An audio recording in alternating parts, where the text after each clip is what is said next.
Afternoon.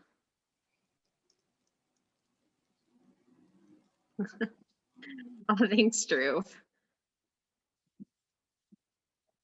We'll just wait a few more minutes.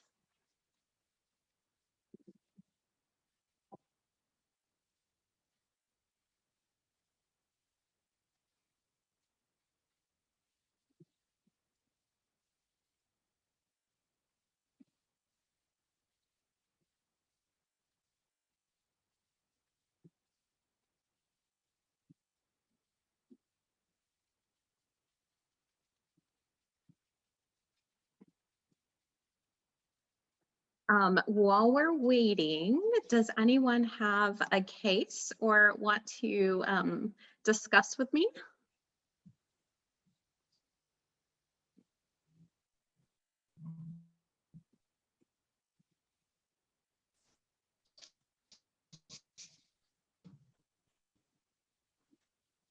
Hey, Travis, how are you?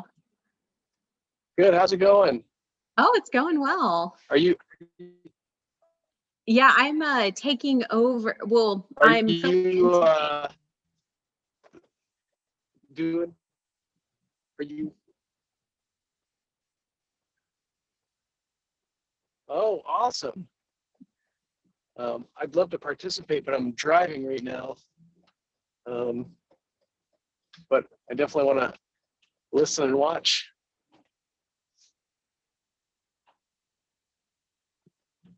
Yeah, so anyone that has a case or wants to participate would love any input. I am taking over for Stefan Zavin just for today. They are very busy with their new baby. Yay. Not sure the name, so I will fondly refer to it as Prezi Quantal per Zavin's post.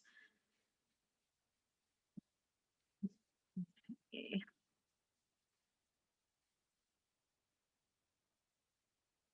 Let's see.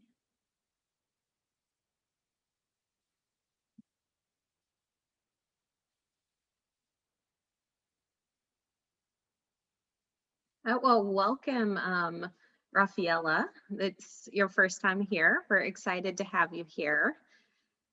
So while we are waiting for a case and participants,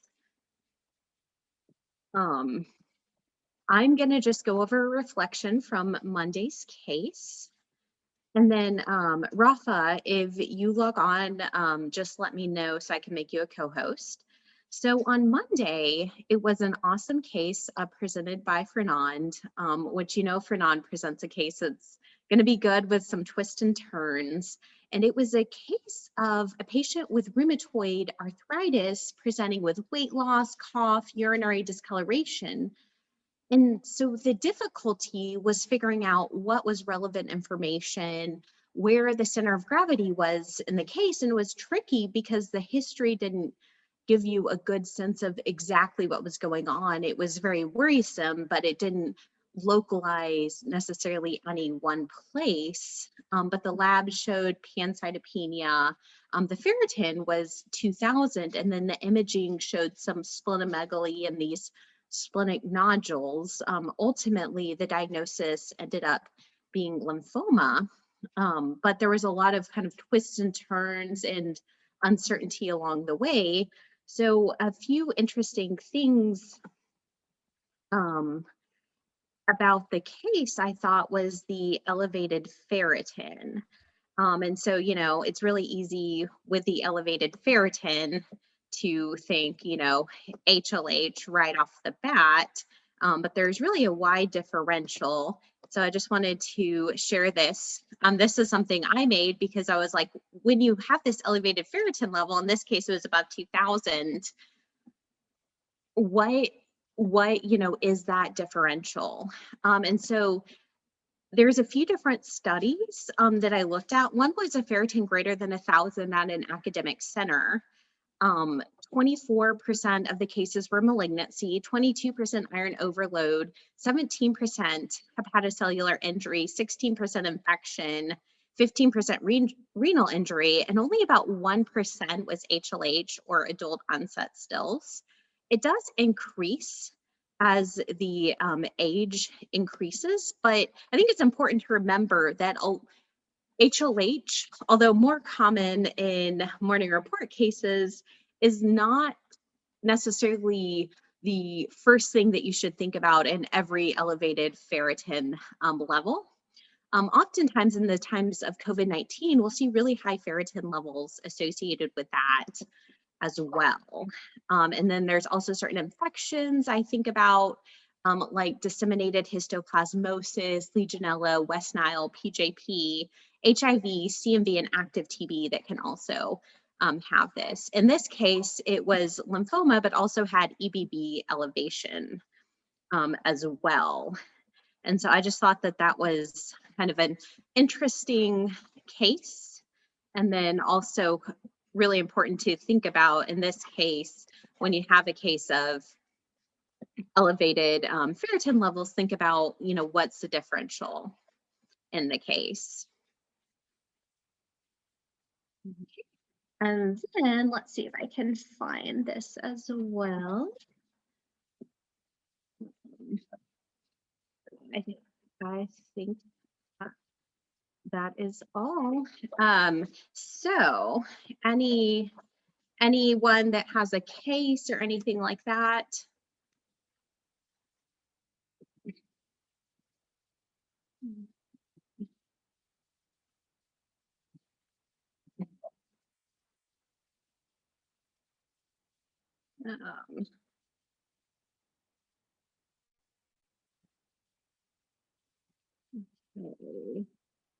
Gabby, let's see.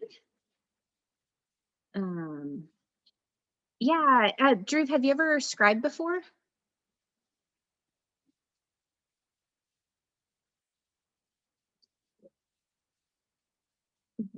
Yeah, that would be great. And I guess Gabrielle, if you want to share the screen for the teaching case. Okay, and so it looks like Gabriella will do teaching points. Drew is.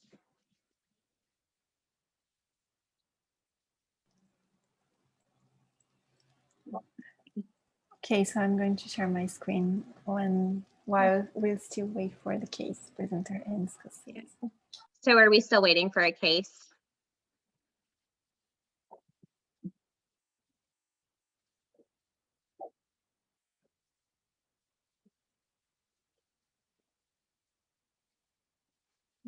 Okay. Caitlin, would you be interested in discussing? I mean, I was trying to encourage people that haven't to consider discussing, but if you don't get anyone, I'm happy to discuss. Yeah, and then any cases that anyone has.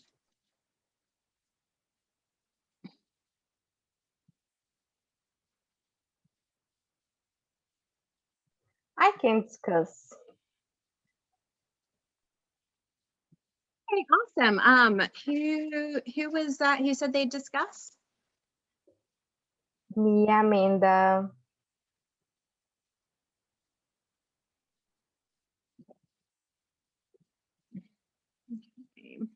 Okay, so it looks like Amanda can discuss and Caitlin will discuss. And so now we are just waiting for a case.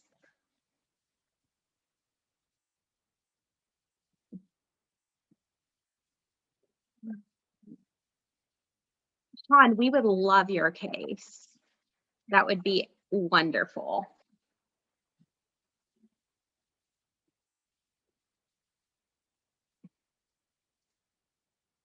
Okay, and then see. So does everyone want to introduce themselves?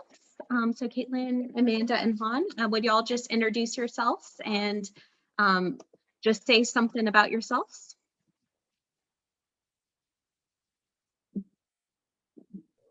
So I am Amanda. Sorry, Dr. Anne-Marie, I'm introducing.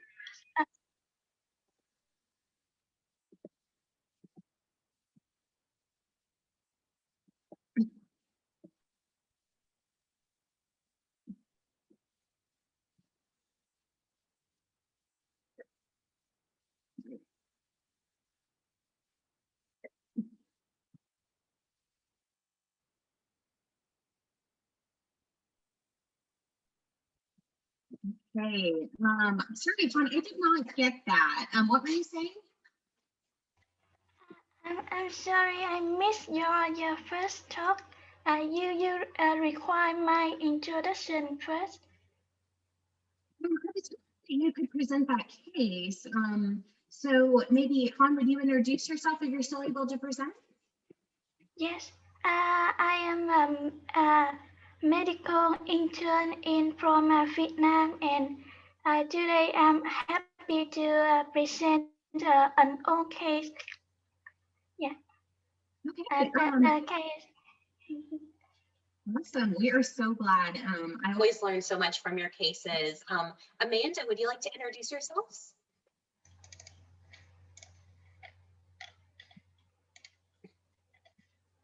I'm sorry. My microphone is unmute and I was speaking.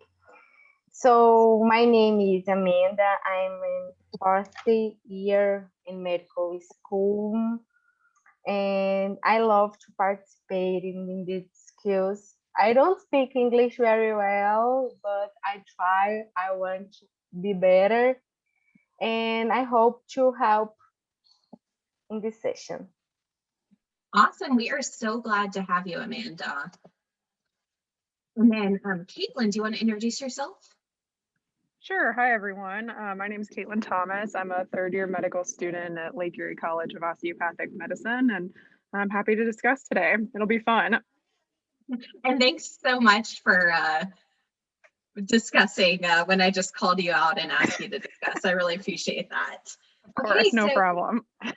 It's just me today. So if Amanda, do you want to take the first aliquot with me? Yes.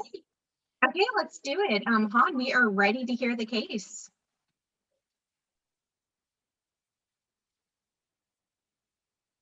Yes, I'm starting my aliquot 1. The chief complaint is epistaxis. This 13 years old girl who was presented to the emergency room with 2 days of spontaneous and unstopped stable epistaxis. Review of the symptoms: he had no recent injury or trauma, fever, fatigue, headache, abdominal pain, hematuria, vomiting, nausea. And this concludes my aliquot 1. Okay, Amanda, what are you thinking? When we see that case, we have to think about the age of the kid, né? So we have is acute disease and what the manifestations like no fever, fatigue, headache is so important to do the diagnosis. And it's very important ask the patient about some associations of symptoms is to help us to diagnose kids in this case. And epistaxis is very common in kids, like some disease cause epistaxis is so big the diagnosis in is that. Okay, awesome. So I'm not used to discussing pediatric cases, but this is going to be a lot of fun. So when someone comes in with bleeding, I'm trying to figure out what's causing the bleeding. So I'm going to think about, is there some sort of predisposition to bleeding? That could be hereditary, especially in the pediatric population. So I'd want to ask about past bleeding episodes and also assess, has this nosebleed happened before, but has there been other types of bleeding, any signs of like abnormal blood vessels, telangiectasias, anything like that. And so I'm going to be thinking about like hereditary, like hemophilia, like telangiectasias, things like that that could predispose to bleeding. And then also there could be acquired factors as well that could cause coagulopathy. So are the platelets normal? Are the coagulation factors normal, and things like that. Then I'm going to be thinking about things that could affect the blood vessels and cause increased fragility. So thinking about things like scurvy, things like vasculitis, that could make the blood vessels more prone to bleed. Then I'm going to be thinking about things like tumors. Could there be some sort of tumor in the nose that is causing this predisposition to bleed, or some sort of infection there as well? And then in kids, you have to be thinking about leukemia that could cause low platelets and a predisposition to bleeding. And then like about trauma, which could be external trauma, but is there something in the nose that shouldn't be, or some sort of inhalation? You know, hopefully there's not like cocaine use or anything like that, but just thinking about traumas secondary to that. And then also just getting a really good review of systems to make sure that, you know, there's not any other symptoms going on, headaches, nuchal rigidity, anything like that, to try to get that center of gravity. And then you're going to be thinking about, you know, obviously you want to stabilize how quickly is it bleeding? Is it anterior or posterior bleeding? Is it able to be stopped? So that would be some of my initial approaches to epistaxis.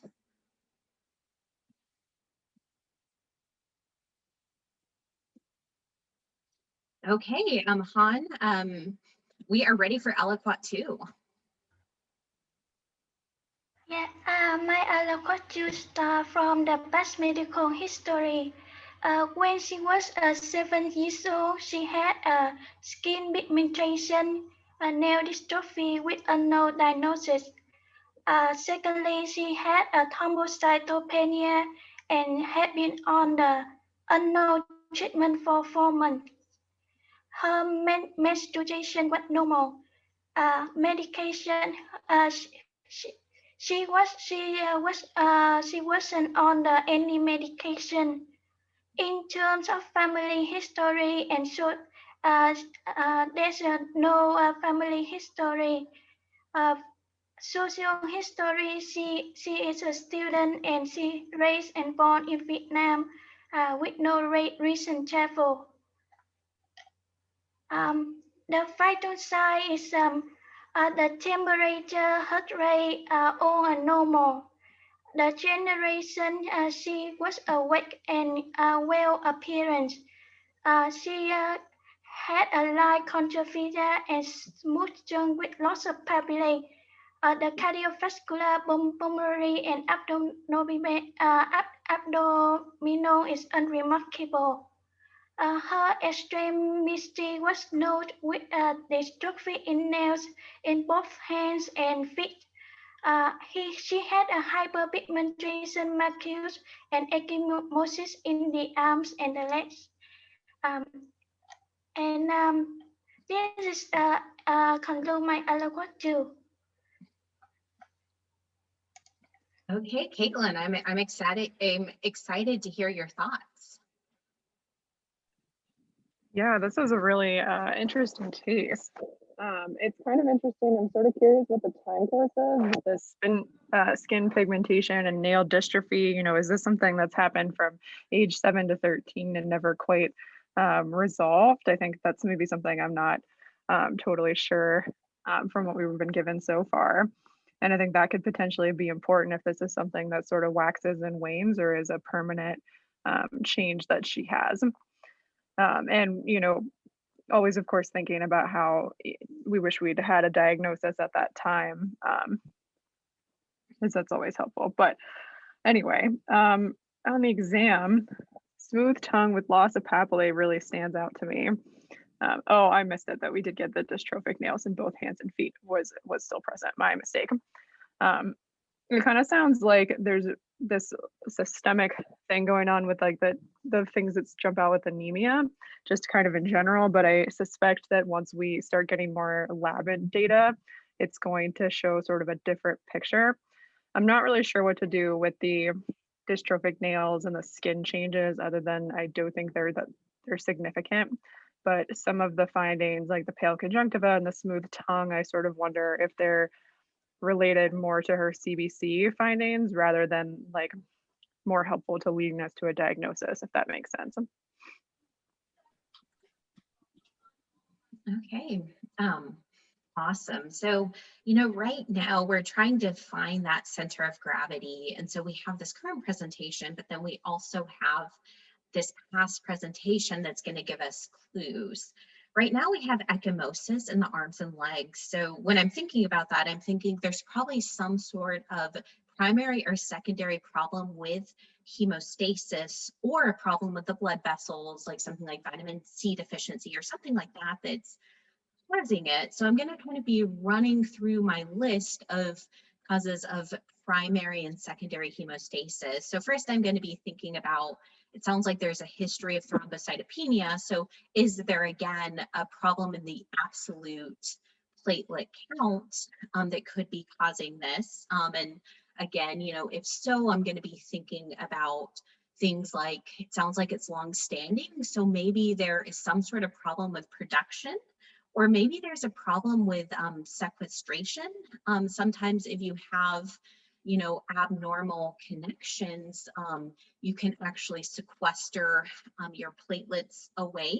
And so, I'm going to be kind of like thinking about those, and or if there's some sort of destructive process at play as well. And then I'm going to be thinking about, is there something that maybe the platelet counts are normal, but there's something that's causing them not to work as they should. Normally the things I think about are things like von Willebrand's disease or uremic platelet dysfunction. And then there's also the congenital ones that can cause the large platelets that don't function as well. And so I'm going to be kind of saying, like, is it a platelet problem or is it a coagulation problem? And so I'm going to be thinking about what's the APT and what's the PT, and then also thinking about, is it a vessel problem? And so is there something that's causing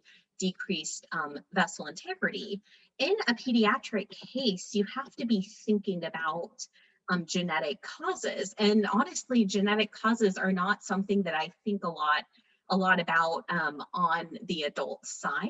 And so, I'm going to be saying like, oh, I'm going to probably be doing a lot of Googling and trying to figure out like what could be going on that could be like associated, like could there be hereditary telangiectasia? It didn't really seem like that was seen on the skin. Could there be some sort of Fanconi anemia? So I'm also going to be looking at the RBC count or diamond black fan anemia or something like that. And then I'm going to be trying to figure out a way to connect it with the abnormal males. I honestly can't, like, I know that diamond black fin can cause abnormal thumbs that are shortened, but I can't think of right now a way to connect them. But I'm sure in the chat there's some kind of other thoughts about maybe a congenital way to connect them. And then kind of thinking about the life-threatening things like leukemia in a kid as well. Thanks, Drew, for the Fanconi and diamond black fin. Yeah, I do not think about that a lot. So, I'm going to be trying to think about a way to connect them as well. So definitely a little out of my comfort zone, but also a great opportunity to learn. Han, what else do you have for us?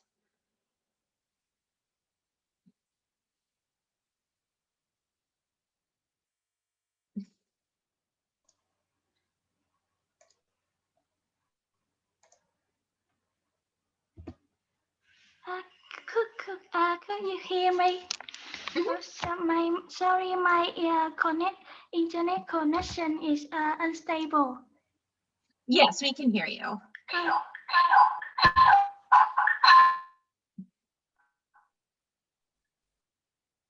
Okay, I start with my first part of the alloquatry. The white blood cell is 2.1.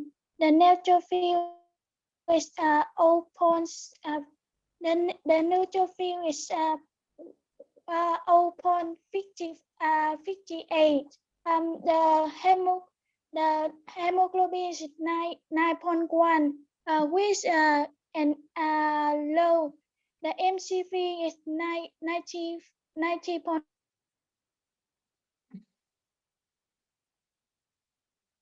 Han, we lost you there. Han, are you still around? She put the Yes, she yes. put the next aliquot in the chat, so I have it. Okay. Han, are you available to continue? Yes, Dr. Carey.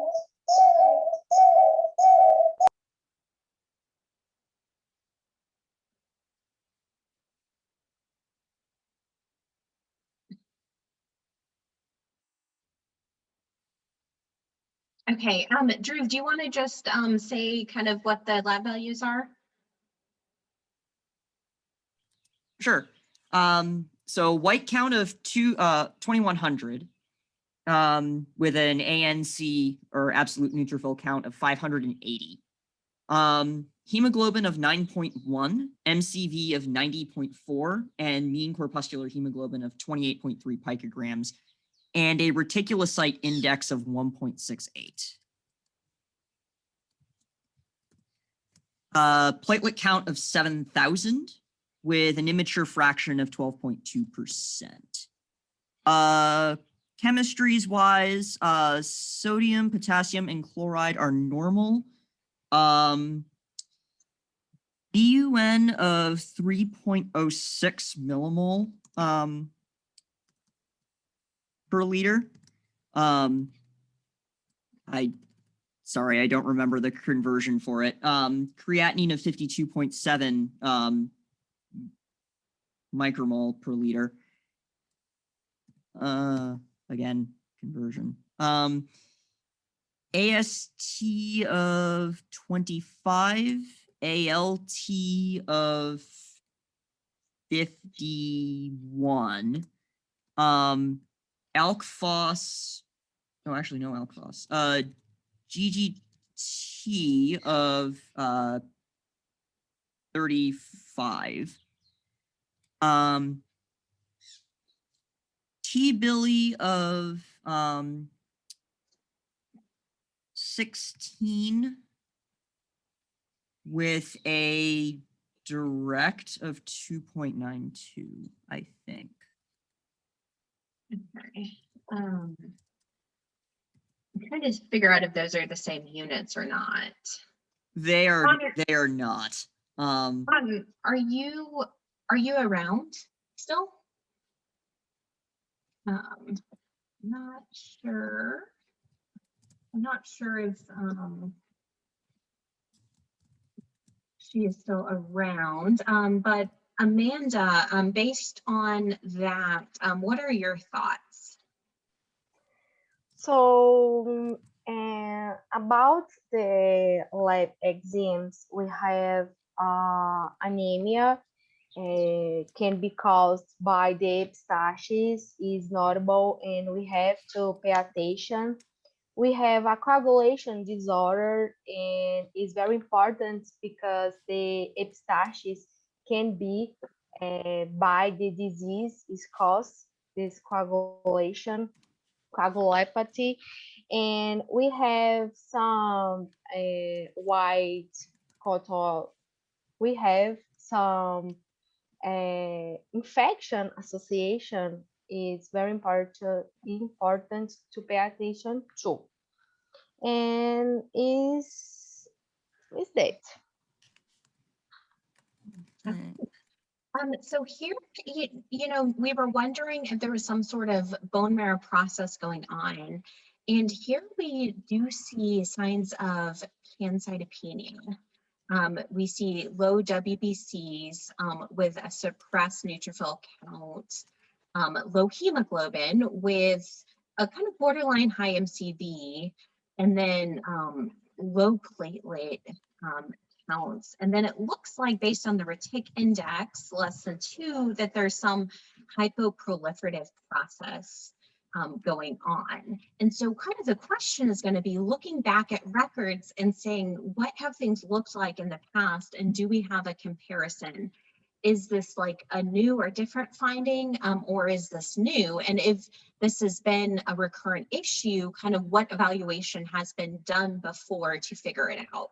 So the things I'd want to be looking at is looking at the vitamin levels. She says she has a smooth tongue with loss of papillae. So is there some sort of vitamin deficiency or something at play?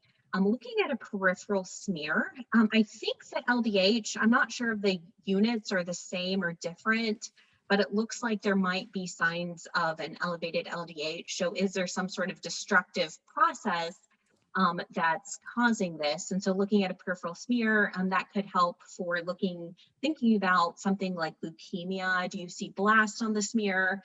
Do you see sideroblasts? It could be a sign of like lead deficiency. Do you see enlarged like multi-lobed like red blood cells that could be a sign of B12 or folic acid deficiency? And so the peripheral smear here would give you lots of information, and it would also help you confirm that the low platelet count is not due to platelet clumping, that there is actually that thrombocytopenia there. And so that would be definitely something that I would be thinking about as kind of the next step. I think that ultimately we might be going towards a bone marrow biopsy to try to figure out what's going on. But kind of thinking about, in the meantime, can we get any more information on the peripheral smear as well? And then also see if any sort of, if this has been longstanding, if any sort of genetic workup for deficiency has been done in the past. As far as the labs, I'm not sure how to interpret the BUN, just looking at different units. And the creatinine. So is Han, are you here?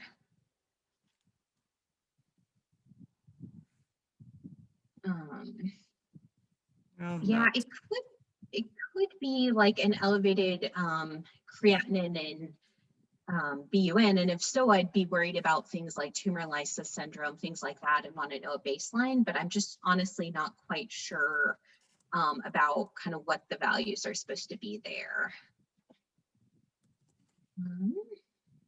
Okay, has anyone, wait, okay, sir, Han's back. Yay. I think she's trying to join right now. Han, are you around? Han? Yes, I must start with the remain part of my alloquatry. I had a few questions about the BUN and creatinine. Are those normal values or those elevated values? BUN and creatinine all are normal value in my hospital unit. Okay, and then the LDH, is that elevated? IST is slightly elevated and ALT is elevated. Okay. And then the LDH, and is that elevated? LDH is an elevated in. Okay. And then how about the bilirubin? Is that normal or elevated? Haptoglobin is normal. Okay, haptoglobin is normal, and then the bilirubin, is that normal or elevated? Bilirubin is normal. Okay. Okay. And Kushal, I saw you talking about dyskeratosis congenita. Would you like to tell us a little bit about that? That's not something I know a lot about. Are you able to unmute yourself? Yeah, sure. I don't know much about it myself. Most of the stuff about dyskeratosis congenita I know about is from Googling while going through the case. And basically whenever I put in epistaxis, skin pigmentation, and nail dystrophy, that's the very top search result that came back, and it seems like it's kind of a biphasic presentation with skin changes, nail changes, and epistaxis presenting earlier, and bone marrow failure usually presents in the second decade of the patient's life. And it usually results in hypofunctioning bone marrow, resulting in pancytopenia. So it kind of matches it. So I was kind of thinking about that. Yeah, I know it sounds like it fits well. Do you know like what, like any associations or anything with it?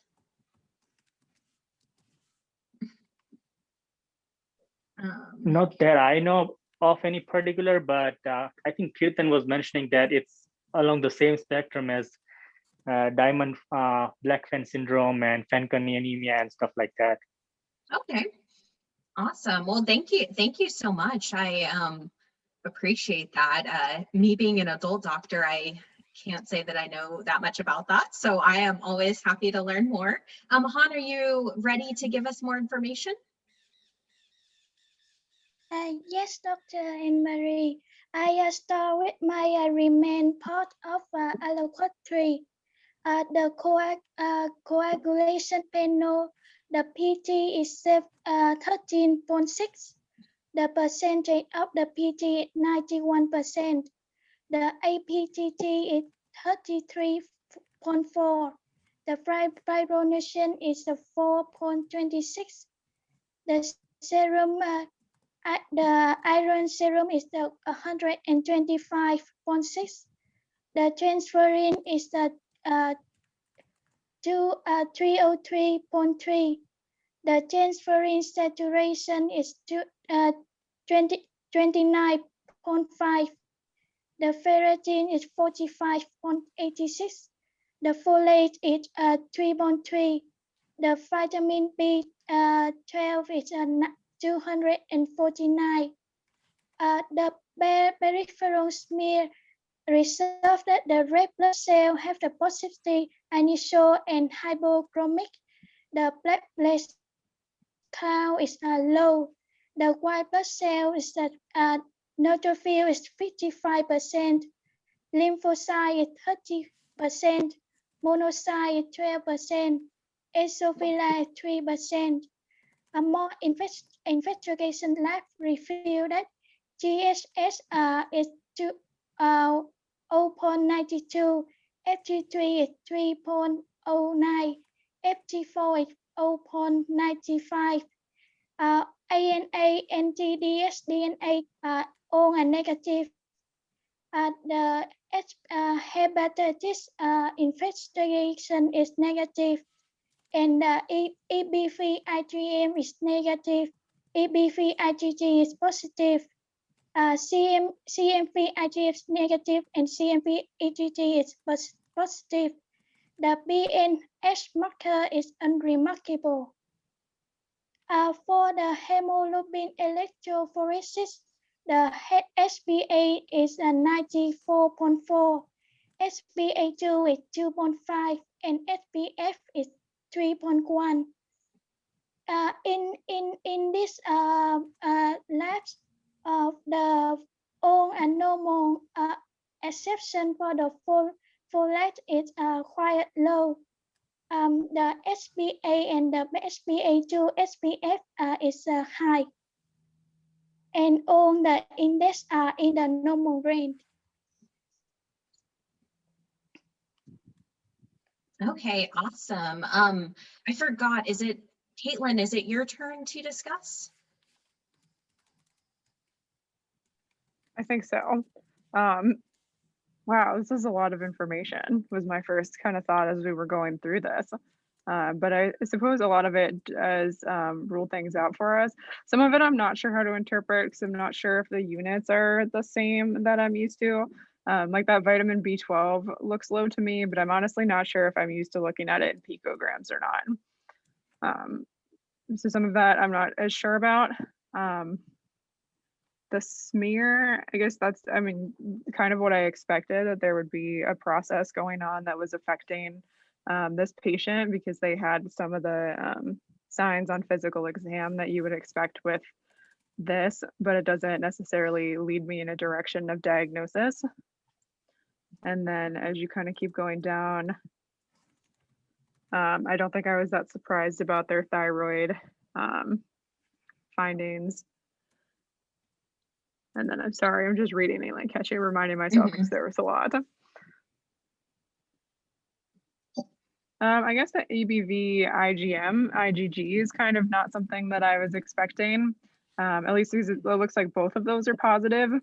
CMV, the IgG being positive, I'm not sure if that leads us in a direction that might suggest the like a previous infection and not something that's active now.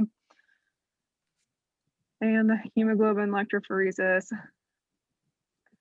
I'm not sure what to make of that either. I don't think you're supposed to have HbA2, so I don't think that we're super happy about that, but it's been a long time since I've looked over hemoc, so I'm not going to pretend like I can interpret this in a super intelligent fashion. Yeah. Han, did you say those results were normal of the hemoglobin electrophoresis? I'm sorry, hemoglobin electrophoresis is normal. Okay. So I think just like, because there's so much information here, and so I think kind of going back to the beginning is going to be really helpful. So we have epistaxis. We think that it's due to the low platelets, and now we've discovered pancytopenia. And it looks like it's from a hypoproliferative bone marrow. And so now we're going to be trying to think about, you know, what could be causing this pancytopenia? Because I think, you know, that kind of helps give a center of gravity in the case. And so, you know, when I'm thinking about pancytopenia, I'm thinking about decreased production, bone marrow failure, destruction, or sequestration. Here, it doesn't sound like we have any signs of sequestration. I don't hear about any splenomegaly, things like that. Again, I don't see lots of signs of destruction. The LDH is just mildly elevated, but that can be intramedullary destruction. And so I don't see signs of peripheral destruction with the normal haptoglobin, but looking at a peripheral smear, making sure we don't see signs of schistocytes, things like that is going to be really helpful. So here I'm trying to figure out if this pancytopenia I see is a production problem or bone marrow failure. And so, you know, I'm going to be thinking about things like malignancy that we've already talked about a lot, like leukemia, things like that. We wouldn't really think of things like myelodysplastic syndrome, like in a young child. That would be more something I'd be thinking for older. And then thinking about PNH, things like that. It sounds like that screen was negative. Occasionally you can get it from metastatic disease like adenocarcinoma to the bone marrow, but I think in this young kid that's much lower on my differential. You can also think about granulomatous diseases like TB, fungal infections, things like that. But again, we don't really see a lot of like center of gravity outside the bone marrow. And so I'm thinking that that's less likely. You always should be thinking about storage diseases, especially in a young child. Which is not something that I think about a lot. And so something I'd be, you know, reading more about. It didn't sound like she has a lot of other signs of things like glycogen storage diseases, things like that. HLH, but then again, I don't see other signs of HLH. I don't see a huge signature of systemic inflammation, but that would be a good thing to think about. And then I'm thinking about bone marrow failure, like aplastic anemia, and we've talked about like all the congenital causes that could be going on that I honestly don't know a lot about. And so I'd be doing a lot of reading, PNH, thinking about medications, but there's no medications here. And so I don't think that's the case. As far as nutritional, it sounds like there's been a pretty good workup. The B12 is kind of low normal, at least if it's the same units as mine. But I doubt that it would be low enough to be causing this presentation, although it might be worth it to get a methylmalonic acid to confirm that. And then the folic acid is a very difficult test. It can be affected by just like one meal, and so it's not super accurate serum test. And so it might be worth trying puric folic acid supplementation, getting a good nutritional history, but it seems less likely that that's the only thing going on here. Could there be some sort of autoimmune disease like lupus going on? I think an ANA was negative, right? I believe the ANA was negative. If I looked, yeah, it looks like the ANA was autoimmune negative. workup was negative. In 95% of cases of lupus, if it's lupus, you're going to have a positive ANA. Rarely it can present with a negative ANA, but none of the other, it seems like autoimmune workup. And then you're thinking about infections like HIV, hepatitis, viral hepatitis, CMV, EBV, and it looks like there's signs of an old infection of EBV, but no acute infection there. And then we've got the CD55 and 59 thinking about PNH that look normal, and then a normal electrophoresis, thinking about sickle cell disease, things like that. And so now I think I'm kind of narrowing in on some sort of congenital cause of aplastic anemia would be my highest concern. But I'd want a bone marrow biopsy just to make sure we didn't see signs of granulomas in the bone marrow or anything like that that would change the differential. And then I would have to be asking about kind of how you diagnose some of these congenital factors. And then I'd also still be thinking about, could there be some sort of leukemia at play? So that's kind of where I am now, but I really am not sure. Han, what else do you have for us?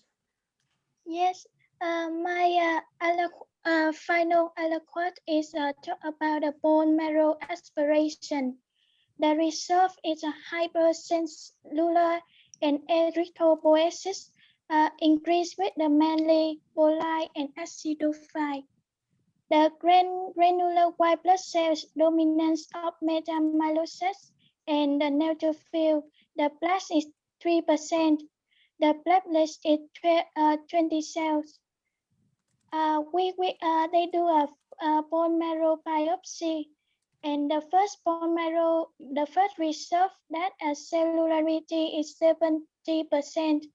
The ratio of is a 1/2. The megagrabosis and erythropoiesis and granule all are adequate with normal maturation and no dysplasia. For the second bone marrow biopsy, there are 3 samples which have the cellularity of 2%, and 3 samples have the cellularity of 40 to 50%. The M/E ratio is 1/2. There's a decrease in the erythropoiesis with normal maturation and decrease in the granulopoiesis and macrocyte A cells. Dr. Emery, do you want to discuss this, or I read about the diagnosis? Why don't you just tell us the final diagnosis here? Yes, I read the final diagnosis. The chirocyte is 46 and double S. The fish is no abnormality in 5P 15.2 and 5Q 31 and 7Q 31. We do some drain result that is GRAT, GRERC, DKC1, GINF2, and we are waiting for the results. And the final diagnosis is dyscartosis congenital. The patient then travels to the inpatient department to wait for the transplantation and further investigation. Yeah, that is my case today. Okay. Sorry, what was the final diagnosis again?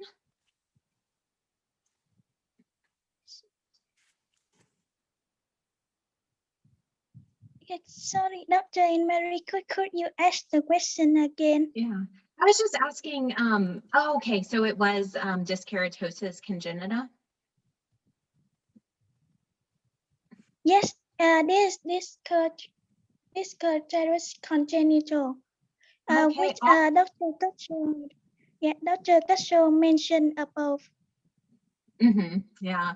Awesome. Well, thank you so much for presenting this great case. I learned a ton from it, definitely out of my comfort zone, but I'm so thankful for an opportunity to learn. Amanda and Caitlin, do y'all have any reflections about the case?